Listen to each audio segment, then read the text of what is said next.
మహబూబ్నగర్ జిల్లా జడ్చర్లలో ప్రకాష్ భారత్ పెట్రోల్ బంక్లో డీజిల్ను అక్రమంగా నిల్వ చేశారు బంకు యజమాని. సుమారు 3000 లీటర్ల డీజిల్ను ఆరు బయట ఐరన్ డ్రమ్ముల్లో నిల్వ ఉంచడంతో జిల్లా సివిల్ సప్లై అధికారి శ్రీనివాస్ తనిఖీలు చేపట్టారు. ఎలాంటి అనుమతులు లేకుండా ఓపెన్గా డీజిల్ నిల్వ ఉంచడంతో పెట్రోల్ బంకు యజమానిపై ఆగ్రహాన్ని వ్యక్తం చేశారు. పెట్రోల్ బంకులో సామర్థ్యానికి మించి 3000 లీటర్ల డీజిల్ను ట్యాంకులతో పాటు డ్రమ్ములతో నిల్వ చేయడంపై ఆగ్రహాన్ని వ్యక్తం చేశారు.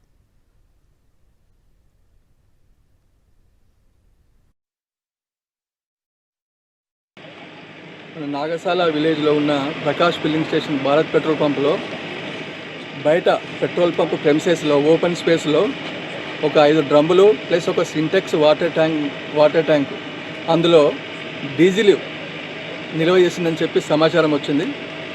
దాని ప్రకారము మేము సేల్స్ ఆఫీసరు ప్లస్ మా ఏఎస్ఓ గారు మా టీటీ గారు అందరం ఇక్కడికి వచ్చాము. వచ్చి ఇన్స్పెక్షన్ చేశాము. చేసి ఏంటంటే ఒక 2700 లీటర్ల వరకు ఓపెన్ స్పేస్లో మిల్క్ పంపు ప్రెమిసెస్లో కానీ ఓపెన్ ప్లేస్లో స్టోర్ చేసి ఉన్నది. ఒక 5 డ్రమ్ములలో సింటెక్స్ దానిలో ఒక 1800 లీటర్ల దాకా ఉన్నది.